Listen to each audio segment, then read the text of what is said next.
Hello, welcome to ERA Academy. This is Lipsa Sahu and I am continuing the important MCQ series and this is the part 4. तो इस part 4 में हम discuss करेंगे electric current और capacitance topic के कुछ important MCQ। तो first MCQ है नंबर 1। तो इसमें हमें क्वेश्चन ये पूछा है कि an AR capacitor is charged with an amount of charge Q and dipped into an oil tank. So if the oil is pumped out and the electric field between the plate of the capacitor will what? तो यहाँ पर पूछा है कि capacitor था, जिस capacitor में पहले इसके अंदर एआर था, ठीक है, यहाँ पर बस एआर है। उसके बाद ये जो कैपेसिटर की प्लेट्स है ना, उसको हम डिप कर दिए एक ऑयल टैंक में, तो यहाँ ऑयल्स आ गए, ठीक है।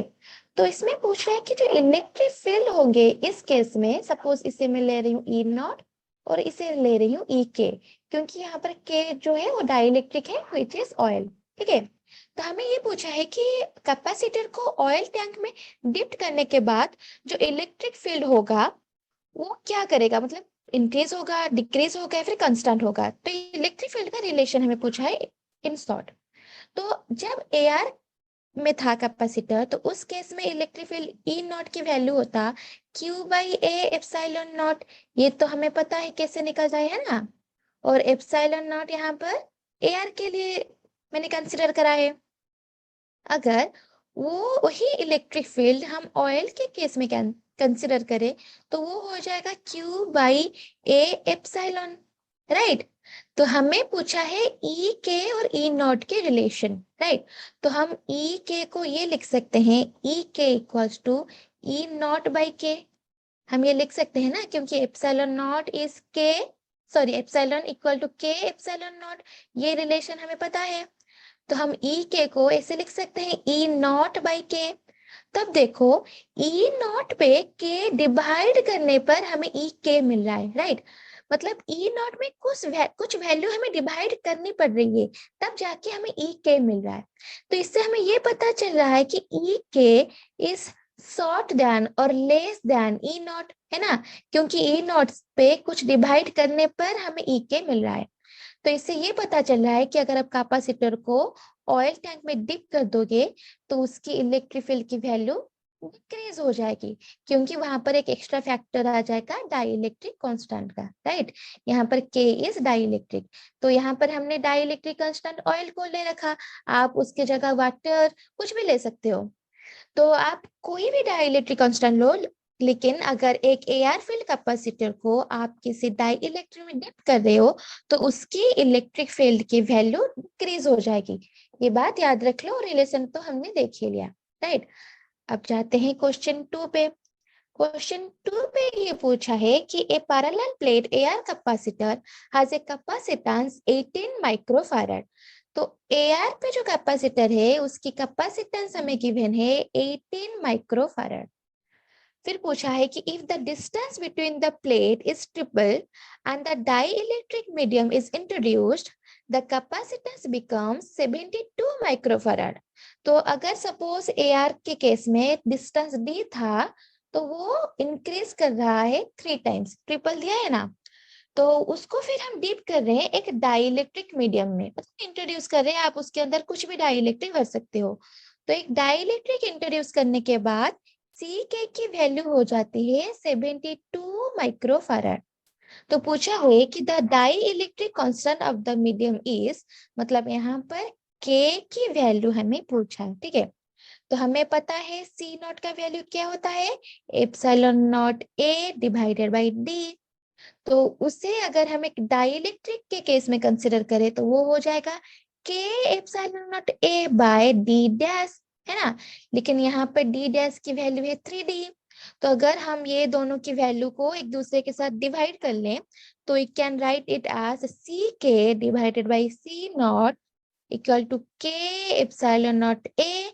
डी डैश की जगह हम 3D लिख सकते हैं क्योंकि हमें ये गिवन है, और नीचे डिवाइड है तो न्यूमरेटर और डिनोमिनेटर एक दूसरे के साथ एक्सचेंज हो जाएंगे, तो ऊपर आ जाएगा D divided by epsilon not a, जो कि हो जाएगा के बाई 3, है ना। और सी के की वैल्यू हमें गिवन है 72, सी नॉट की वैल्यू गिवन है 18, इधर हमें मिल गया k/3, तो k की वैल्यू क्या हो जाएगी 12, है ना। तो आंसर हो जाएगा इसका 12। आपको बस यही दो रिलेशन याद रखने हैं कैपेसिटेंस की, जो कि आपने डेरिवेशन कर रखा होगा आपकी क्लास 12th में। बस दोनों का रिलेशन निकालो, एक दूसरे के साथ डिवाइड करो और उसकी वैल्यू निकाल दो। शायद आप सबको समझ आ गया क्वेश्चन 2। अब जाते हैं क्वेश्चन 3 पे। क्वेश्चन 3 पे पूछा है a parallel plate capacitor is made of 2 dielectric blocks in series. तो हमें दे दिया है कि दो कैपेसिटर, मतलब एक पैरेलल प्लेट कैपेसिटर है। सपोज ये वाला पॉजिटिव है, ये वाला नेगेटिव है, ठीक है। तो ये अगर पॉजिटिव है, ये हो जाएगा नेगेटिव, तो ये हो जाएगा पॉजिटिव, राइट। तो पैरेलल प्लेट कैपेसिटर है जिसके अंदर डाइइलेक्ट्रिक एक दूसरे के साथ सीरीज में है। तो हमें पूछा है इफेक्टिव डाइइलेक्ट्रिक कांस्टेंट की वैल्यू निकालो, ठीक है। तो यहाँ पर देखो कैपेसिटर्स जो है वो सीरीज पे है, क्योंकि देखो पॉजिटिव नेगेटिव अल्टरनेटिव है। तो हमें पता है कैपेसिटर सीरीज में ऐसे ही तो होते हैं, यहाँ पर पॉजिटिव, यहाँ पर नेगेटिव, यहाँ पर पॉजिटिव, यहाँ पर नेगेटिव। तो यहाँ पर भी कंडीशन वही है। तो सपोज ये वाला कैपेसिटर का वैल्यू है C1, यहाँ पर है C2। तो हम अगर इक्विवेलेंट कैपेसिटेंस की वैल्यू निकाले, वो हो जाएगा 1/C1 + 1/C2, राइट। लेकिन हमें अगर डाइइलेक्ट्रिक गिवन हो, तो अभी हमने करा कैपेसिटर्स का फॉर्मूला क्या होता है, C1 = K1 ε0 A divided by D1, और C2 को हम लिख सकते हैं K2 ε0 A divided by D2। तो अब हम C1 और C2 की वैल्यू इस इक्वेशन में पुट करके C इक्विवेलेंट की वैल्यू निकाल सकते हैं, राइट। तो अगर हम इसे वैल्यू पुट कर दे तो ये हो जाएगा 1/समथिंग है, राइट। 1/C1 है, तो न्यूमरेटर डिनोमिनेटर एक दूसरे के साथ एक्सचेंज हो जाएंगे। तो we can write this as D2 by K2 ε0 A. We can write this as this, right? So C equivalent will be K1 K2 ε0 A divided by K1 D2 minute K1 D2 plus K2 D1 D1। तो C equivalent ये निकल गया, right. लेकिन हमें तो पता है सी equivalent की वैल्यू होता है K ε0 A D1 + D2। ये तो हमें पता है ना। ये हमें C1 और C2 की वैल्यू पुट करने के बाद मिला, लेकिन बेसिक फॉर्मूला तो इक्विवेलेंट का ये है। तो अब हम इक्वेशन 1 और इक्वेशन 2 को कंपेयर करके K की वैल्यू निकाल सकते हैं ना। तो अगर आप ये दोनों की वैल्यू कंपेयर करोगे, हमें साफ दिख रहा है K की वैल्यू हो जाएगा K1 K2 whole into D1 + D2 divided by K1 D2 + K2 D1। Equation 1 और इक्वेशन 2 को कंपेयर करके हमें डाइइलेक्ट्रिक की वैल्यू मिल गई। तो ये वाला आंसर ऑप्शन में है क्या, हाँ है, ऑप्शन सी। समझ आ गया है ना। क्योंकि यहाँ पर कैपेसिटर, पहले हमने क्या करा कि डाइइलेक्ट्रिक यहाँ पर सीरीज पे है, तो हमने देखा कि अगर डाइइलेक्ट्रिक सीरीज पे है तो कैपेसिटर किस तरह है। तो कैपेसिटर देखो पॉजिटिव नेगेटिव, तो हमें ये पता चल गया कि कैपेसिटर सीरीज में है।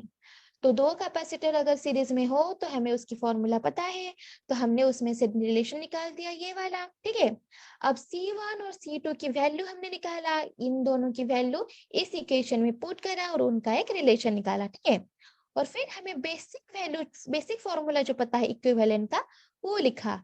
इन दोनों को कंपेयर करके हम K की वैल्यू निकाले। शायद आप सबको समझ आ गया। अब जाते हैं क्वेश्चन 4 पे। तो क्वेश्चन 4 पे पूछा है कि 3 capacitors 3 microfarad, 6 microfarad and 6 microfarad are connected in series to a source of 120 volt. तो हमें 3 कैपेसिटर गिवन है, एक 3 माइक्रोफैराड की, एक 6 माइक्रोफैराड की और दूसरा भी 6 माइक्रोफैराड की, और तीनों ही हमारे सीरीज में कनेक्टेड है। तो सीरीज में अगर कैपेसिटर हो तो हम डायग्राम कुछ इस तरह बनाते हैं, है ना। और एक पोटेंशियल सोर्स भी हमें देना रहता है, नहीं तो कैपेसिटर पे पोटेंशियल आएगा किधर से, एक सोर्स भी तो रहना चाहिए। तो सपोज ये है 3 माइक्रोफैराड, ये है 6 माइक्रोफैराड, और तीसरा वाला है 6 माइक्रोफैराड, ठीक है। और पोटेंशियल हमें गिवन है 120 वोल्ट का। तो पूछा है the potential difference across 3 microfarad capacitor will be. तो इस 3 माइक्रोफैराड कैपेसिटर के अक्रॉस हमें पोटेंशियल कितना है ये पूछा है। तो इस केस में हमें पहले C इक्विवेलेंट कैलकुलेट करना होगा, क्योंकि हमें पता है C equal to Q by V। तो इस अक्रॉस हमें पोटेंशियल निकालने के लिए हमें चार्ज की वैल्यू चाहिए, जो कि हमें गिवन नहीं है। तो चार्ज हम निकालेंगे पोटेंशियल और इक्विवेलेंट कैपेसिटेंस से। तो हमें तो 3 अलग अलग कैपेसिटर्स गिवन है, तो हमें C इक्विवेलेंट तो पहले निकालना होगा। तो क्योंकि तीनों ही सीरीज में है, तो फॉर्मूला हो जाएगा 1/C1 plus 1/C2 plus 1/C3। तो ये हो जाएगा 1/3 प्लस 1/6 प्लस 1/6। तो आपको ये C इक्विवेलेंट का मैथमेटिक्स वगैरह वगैरह सब कुछ अप्लाई करके इसका आंसर तो आपको पता ही है। तो बस आपको इसका आंसर निकालना है। तो C हो जाएगा 6/4 which will be 1.5 माइक्रोफैराड, ठीक है। तो हमें C इक्विवेलेंट मिल गया। अब हमें निकालना है Q। Q will be C equivalent into V।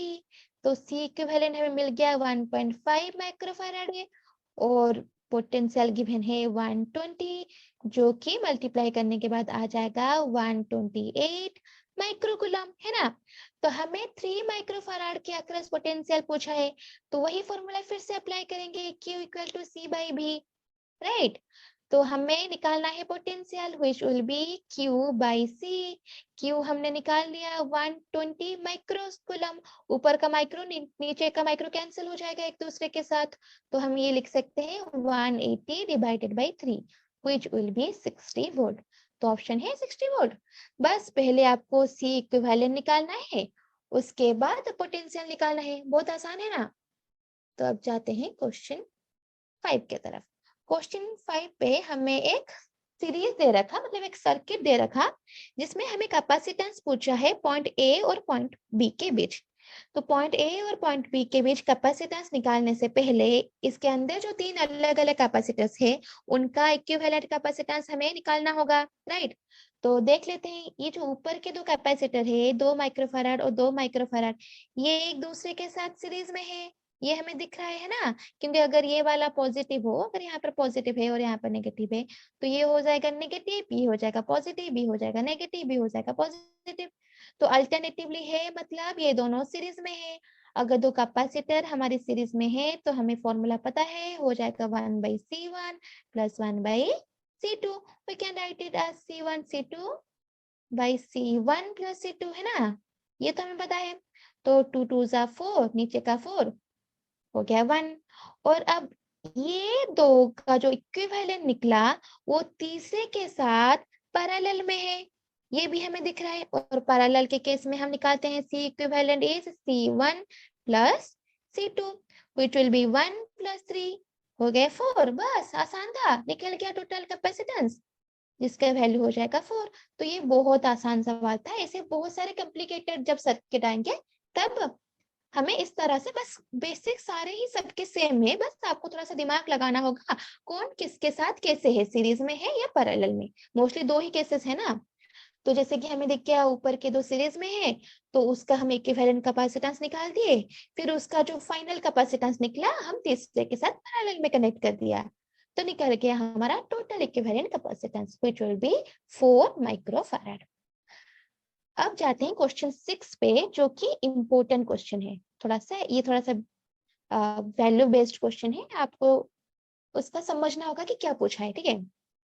तो क्वेश्चन 6 है, a parallel plate capacitor is made by stacking n equally spaced plates connected alternatively. यहाँ पर देखो कीवर्ड है कनेक्टेड अल्टरनेटिवली।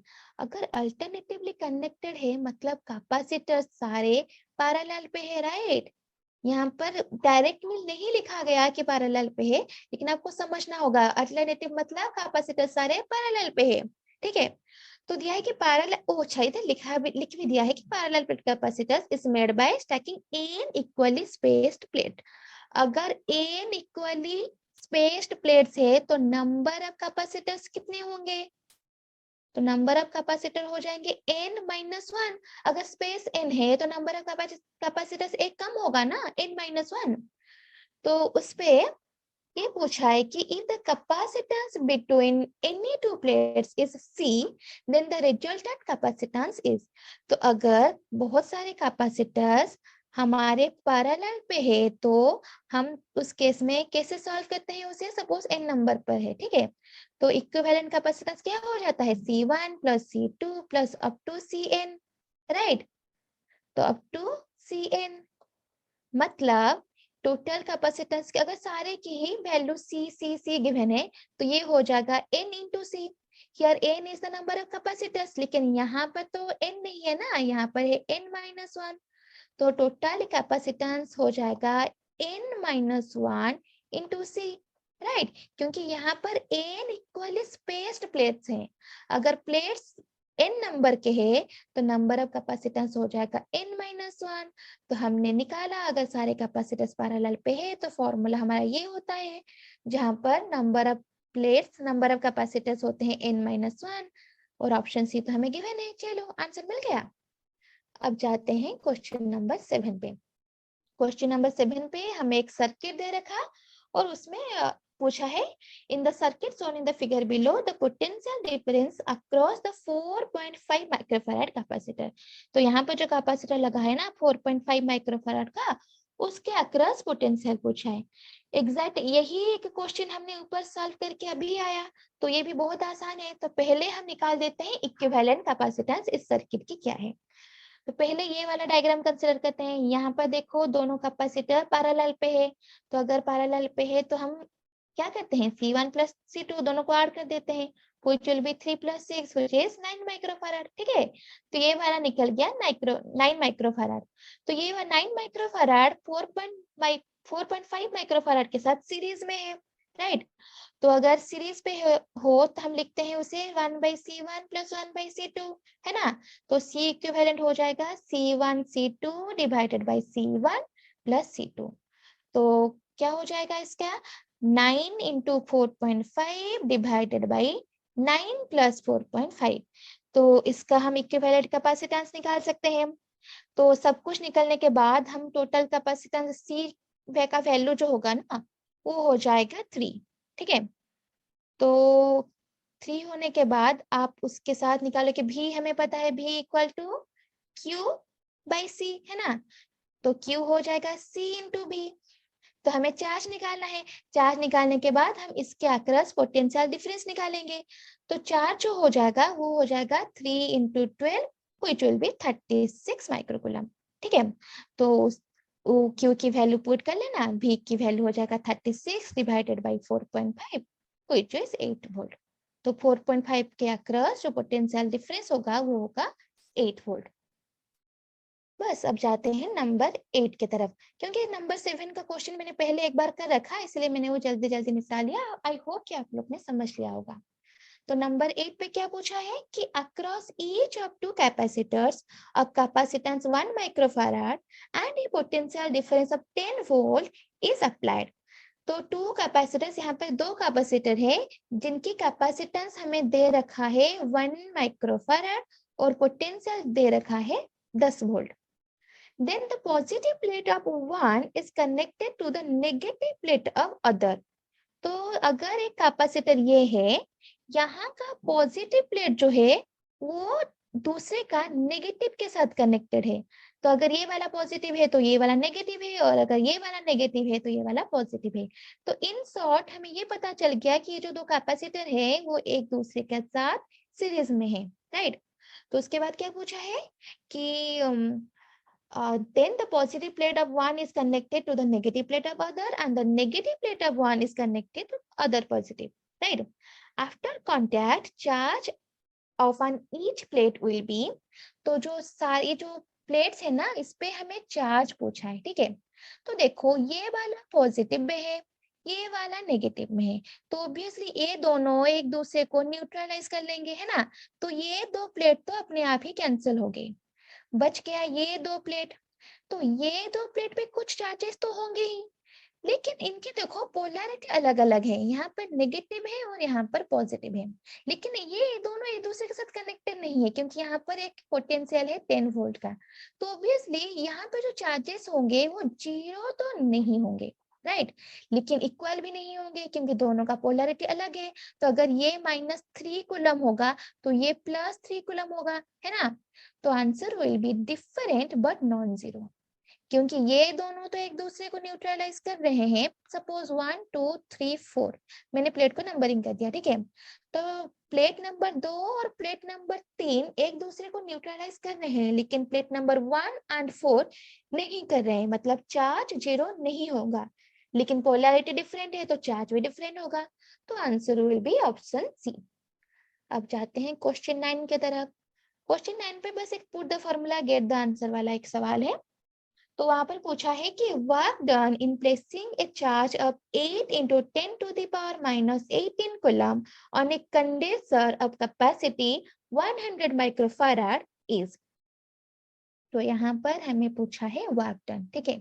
तो चार्ज हमें गिवन है 8 into 10 to the power minus 18 coulomb और कैपेसिटेंस हमें गिवन है 100 माइक्रोफैराड। तो 100 माइक्रोफैराड को हम फैराड में कन्वर्ट करने के लिए 10 to the power -6 मल्टीप्लाई करेंगे, तो ये हो जाएगा 10 to the power -4, ठीक है। तो हमें वर्क डन का फॉर्मूला पता है, W equal to half Q V, है ना, लेकिन C equal to Q by V, मतलब भी हो जाएगा, सॉरी हाँ भी हो जाएगा Q डिवाइडेड बाई C, है ना, क्योंकि भी का वैल्यू तो हमें गिवन नहीं है। तो भी का वैल्यू हमें पुट करना है इक्वेशन 1 पे, तो हो जाएगा half Q square divided by C, है ना। तो हमें वर्क डन का फॉर्मूला मिल गया। तो हमें Q का वैल्यू गिवन है, C का वैल्यू गिवन है, ये रहा formula, put the formula and get your answer. तो work done will be half Q का स्क्वायर आपको लेना है, एक मिनट, तो Q का स्क्वायर आपको पुट करना है 8 into 10 to the power -8 का स्क्वायर, है ना, -18 का स्क्वायर, और C का वैल्यू हमने अभी निकाला 10 to the power -14, तो इसका आंसर हो जाएगा 32 into 10 to the power -32 joule, है ना। फॉर्मूला आपको बस याद रखना है कि अगर आपको चार्ज और कैपेसिटेंस की वैल्यू गिवन हो, आपको ये वाला फॉर्मूला यूज करके वर्क डन निकालना है। तो अब जाते हैं क्वेश्चन 10 की तरफ, ठीक है। क्वेश्चन 10 पे पूछा है कि the potential energy of A charged parallel plate capacitor is you not. तो हमें पोटेंशियल एनर्जी गिवन है यू नॉट, एआर के केस में obviously. If A slab of A dielectric constant K is inserted between the plate, तो अगर यहाँ पर एक कैपेसिटर है, वहां पर एक डाइइलेक्ट्रिक हम इंट्रोड्यूस कर रहे हैं जिसकी डाइइलेक्ट्रिक की वैल्यू है K, then the new potential energy will be, तो U डैश होगा वो क्या हो जाएगा, सिंपली हमें पता है C equal to Q by V, है ना, मतलब C is inversely proportional to potential. तो कैपेसिटर के केस में अगर कोई डाइइलेक्ट्रिक आ जाता है तो उसका रिलेशन ये होता है, राइट, कैपेसिटेंस इंक्रीज कर जाता है। कैपेसिटर में अगर आप एक डाइइलेक्ट्रिक इंट्रोड्यूस करो तो कैपेसिटेंस इंक्रीज कर जाता है ना। तो क्योंकि capacitor is inversely proportional to the potential, तो अगर कैपेसिटेंस इंक्रीज कर रहा है तो पोटेंशियल डिक्रीज करेगा। डिक्रीज करेगा मतलब रिलेशन क्या हो जाएगा, U dash equals to U naught divided by K, है ना। तो ये वाला रिलेशन आपको बस याद रखना है कि अगर कैपेसिटर में डाइइलेक्ट्रिक इंट्रोड्यूस कर रहा है तो कैपेसिटर की वैल्यू इंक्रीज करेगी और पोटेंशियल की वैल्यू डिक्रीज करेगी। तो यू नॉट बाय के की ऑप्शन हमें गिवन है, तो answer will be option A. अब जाते हैं क्वेश्चन 11 पे। क्वेश्चन 11 पे क्या पूछा है कि two condensers C1 and C2 in a circuit are joined as shown in the figure। तो फिगर पे हमें ये दिख रहा है कि दो कैपेसिटर है C1 और C2 और दोनों ही सीरीज में एक दूसरे के साथ कनेक्टेड हैं। तो फिर पूछा है कि the potential of A point A is V1 and at point B is V2। The potential of point D will be। तो हमें ये पता है कि अगर दो कैपेसिटर सीरीज में हैं तो वहां पर सपोज C1 और C2 जो गिवन है, तो यहाँ पर पोटेंशियल है V1, यहाँ पर पोटेंशियल है V2। तो कैपेसिटर अगर सीरीज में हो तो पोटेंशियल वेरी करता है, राइट। लेकिन चार्ज जो रहता है वो कांस्टेंट रहता है ना। तो अगर यहाँ पर चार्ज Q है तो यहाँ पर भी चार्ज Q होगा, राइट। मतलब QA will be equals to QB, right. So Q का फॉर्मूला हमें पता है C इंटू B, तो QA को हम लिख सकते हैं C1 VA minus VD, VA minus VD, क्योंकि डिफरेंस कैलकुलेट करना है हमें, equal to C2 VD minus VB। हम ये लिख सकते हैं, है ना। तो यहाँ से हमें पूछा है कि VD की वैल्यू आप बताओ, तो इस रिलेशन से हम VD की वैल्यू निकाल सकते हैं। तो VD का वैल्यू क्या हो जाएगा, C1 V1 plus C2 V2 divided by C1 plus C2, right. कैसे हुआ ये पता चल गया हमें, क्योंकि सीरीज है इसलिए चार्ज तो कांस्टेंट होगा, अगर पैरेलल होता तो भी कांस्टेंट रहता, राइट। तो answer will be option C. अब जाते हैं क्वेश्चन 12 पे। तो क्वेश्चन 12 पे हमें पूछा है कि two identical capacitors have the same capacitance C। तो दो कैपेसिटर हैं और दोनों की कैपेसिटेंस है C. One of them is charged to a potential V1 and other is V2. तो इस केस में अगर हम पोटेंशियल निकाले U, मतलब पूरा क्वेश्चन पढ़ देते हैं, ठीक है। तो lightly charged plates are then connected. Then the decrease in energy of the combined system is. तो यहाँ पर हमें एनर्जी कितना डिक्रीज करा है ये पूछा है, मतलब change in potential energy. Change in potential energy को हम ये लिख सकते हैं UI minus UF। Initial condition में क्या पोटेंशियल एनर्जी थी और फाइनल पे क्या, उसकी डिफरेंस होगा हमारा चेंज इन पोटेंशियल एनर्जी, ठीक है। तो इनिशियल पे हम पहले कैलकुलेट कर लेते हैं। तो इनिशियल पे देखो कैपेसिटेंस थी दोनों का इक्वल C और उनका पोटेंशियल था V1 और V2।